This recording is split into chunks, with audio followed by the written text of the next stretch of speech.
I had two reasons for wanting to know. Like, it was that filling in the gaps in the history, and also, growing up, this is like a massive part of Britain's history. Britain was involved in this. Britain was involved in assisting and supporting Idi Amin, and yet that is not in our history. We're not taught that, it's not written down, it's not shared, and that infuriated me, and it makes me cross still. And thankfully, finally, very belatedly, but at least now, more people are campaigning to have left the colonial education around history, and this should be told. So that was one thing I wanted to find out for myself, the shocking lack of information that I was offered at the time of growing up.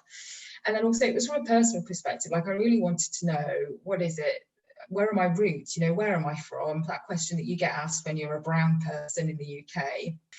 And I wanted to know what my parents' stories were. So their life here in the UK is a very big part of their life. They're 72 now. They came when they were 20. So yeah, 50 years.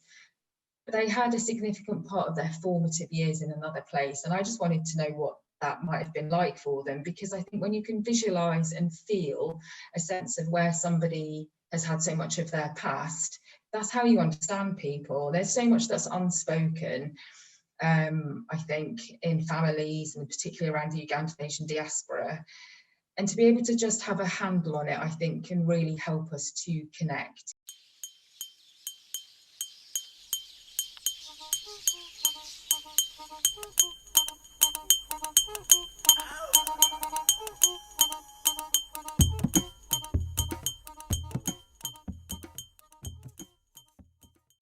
Jambo and Salama, my name is Dola Vasani. Welcome to another episode of Expulsion at 50, a podcast series developed to commemorate the 50-year anniversary of the expulsion of Ugandan Asians. Aliya Mughal's family hailed from Masaka, a town 120 kilometers southwest of Kampala. Her grandfather and uncles were prominent business people and were politically active in the town. In this podcast, Aliya, a writer and communication specialist, speaks about her motivation to document the stories of the expulsion. I hope you enjoy listening to her experiences. Okay, so I'm the daughter of Ugandan Asian immigrants. So my parents were born and raised in Uganda. Well, my mum actually was born in Tanzania, but her family ended up in Uganda, and my father was born in Masaka and raised there, so he was Ugandan. I was born in the UK.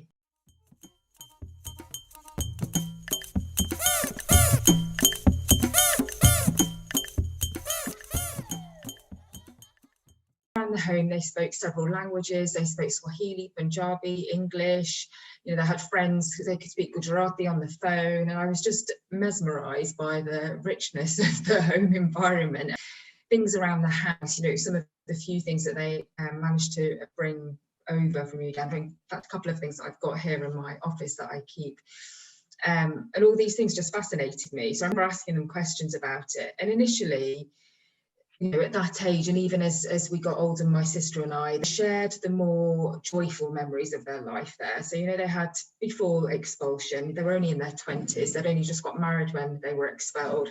So they shared with us all these idyllic stories, like something out of a fairy tale, which I think is half why I became a writer, because I was just so interested in these images that they'd created of, running down mango-lined streets as they used to go to school with all their brothers and sisters, and just the land that they used to have, that they used to farm. And yeah, he'd finished school and he used to help his father. So his father owned and ran a workshop, a motor mechanic workshop, a car showroom in Masaka.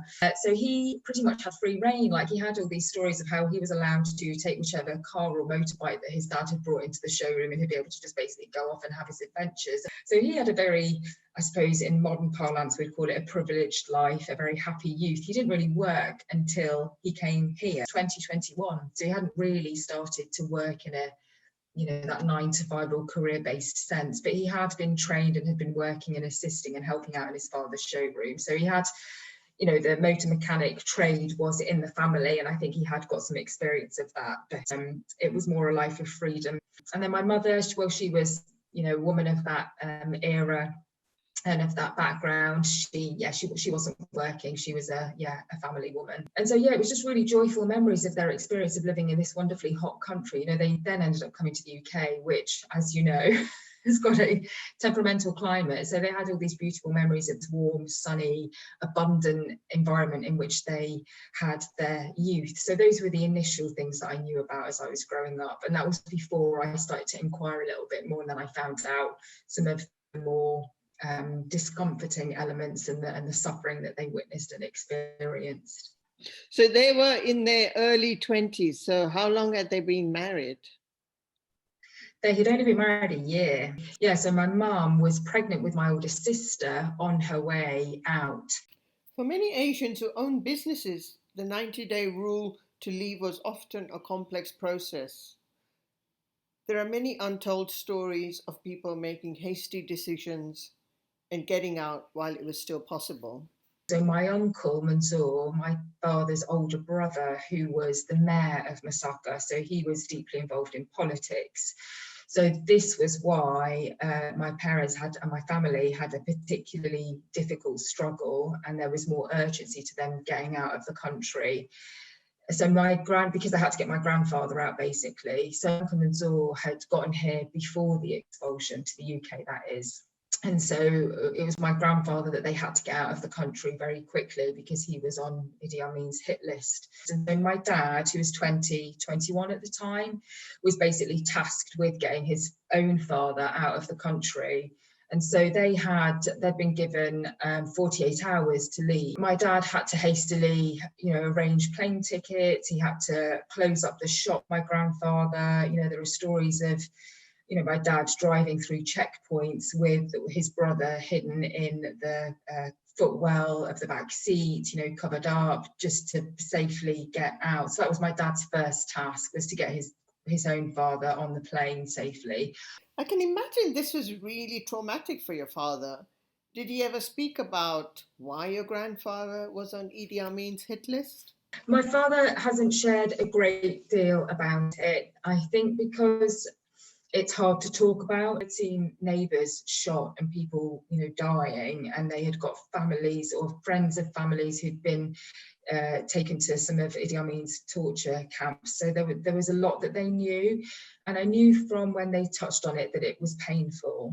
So I used to work with refugees and asylum seekers, and I knew from a professional perspective when speaking to people about these things that it can lead to secondary traumatisation, and it's a real challenge. So I had avoided asking my parents too many questions for that reason. So my dad didn't share too much. Like, a lot of these stories have come down, as they do in the storytelling fashion, through different family members, and then from asking my father a few times to tell me things. So I don't think he knew. Like, I think he will skirt over it, and I understand why, and briefly just tell me that it was because of the connections that the business had with the government and also with his older brother. So Aliya, your curiosity about your family was ignited from a very early age. So how did that develop over the years for you? Curiosity was piqued, and I was interested in stories. I used to read a lot. Again, that's a habit I think I got from my father, just watching him read lots of books and just be interested in the telling of stories. And so I ended up becoming a writer. So I became a journalist. And this whole time I'd always had this desire to know more about my family's history. And so in the background, I'd done some research without having to ask them to retell their story again and again. And what I'd found was quite a conspicuous lack of information out there. Like, there was not a great deal of documentation. There weren't many stories. There weren't many people who had given their stories. Like, there was barely anything. Then I ended up working in human rights. I left journalism to communications in human rights, and so then I became even more aware of the value of documenting history that hasn't been told.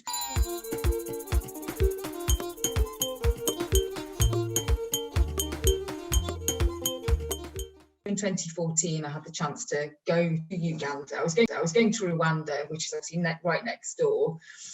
And a friend of mine who'd known and read some of the things that I'd written said, well, you're going to be there. We should definitely go to Uganda while we're there. well, I need to know more because I need to know where to go.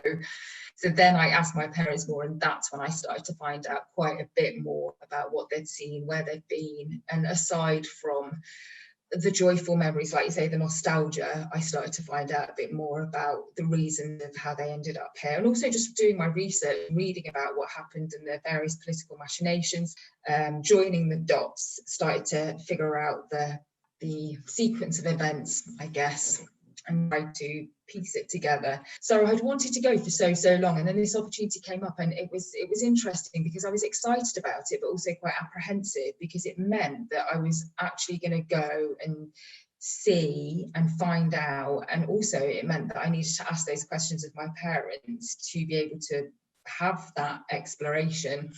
So first of all, we went to Naki Rubo Stadium, which is the big arena, which is where Amin made his big announcement.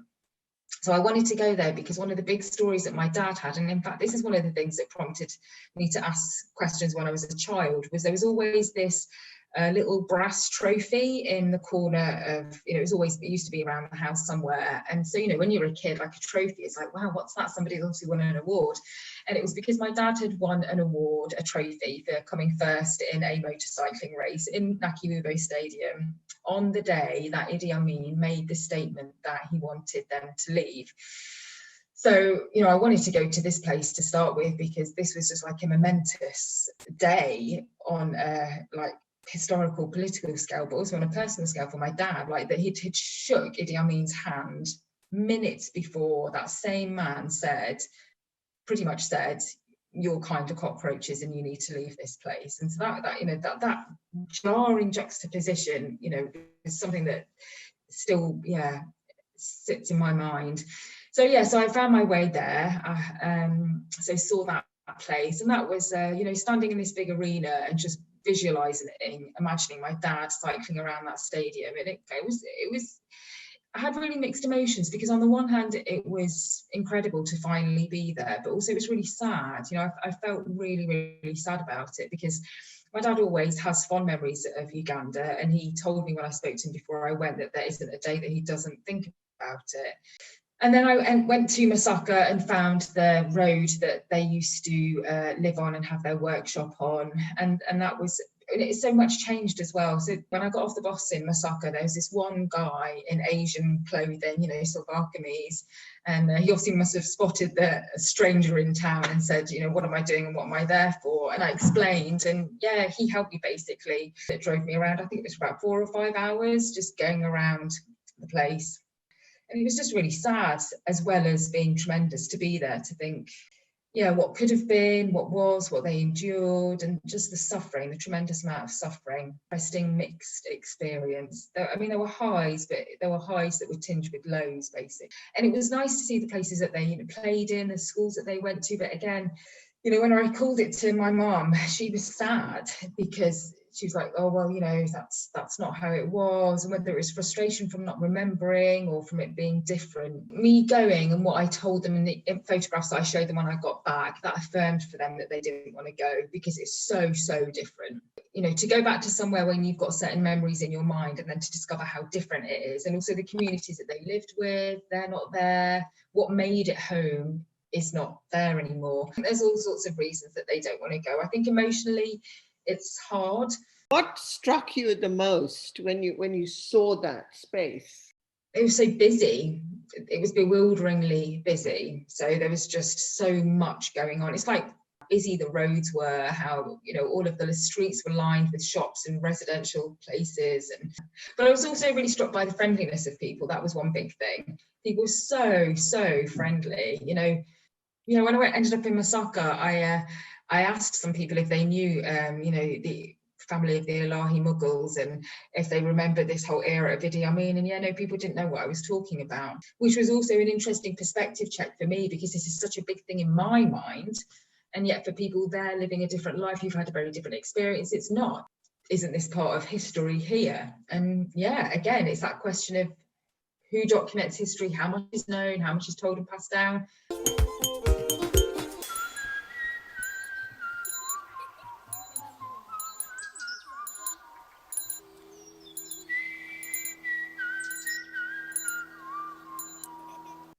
What do you want your readers to take away when they read your pieces on Uganda?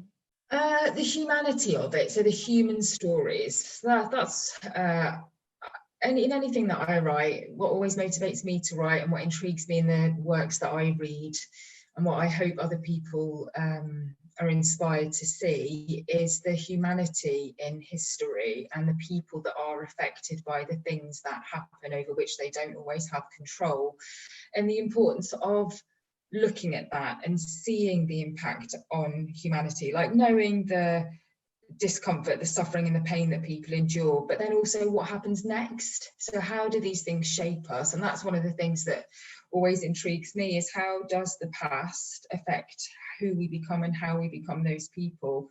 I want people to be intrigued and to think, actually there is a part of, maybe if it's people who aren't familiar with the Ugandan Asian diaspora story, to think, okay, well, this is interesting, this is a big part of British history, and of global history. Yeah, I think I just want people to have their interest piqued and to inquire into it, and also to see the empowering potential of storytelling.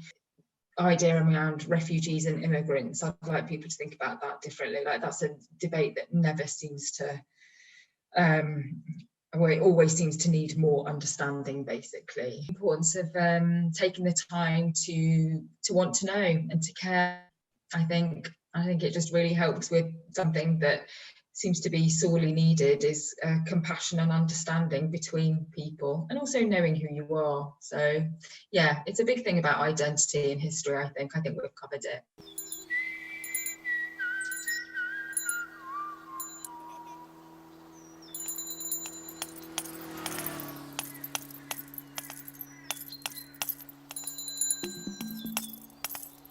I hope you enjoyed listening to Aliya's story. Feel free to post any comments you may have, and do share the podcast with your friends and family. Till next time, stay safe and thank you for listening.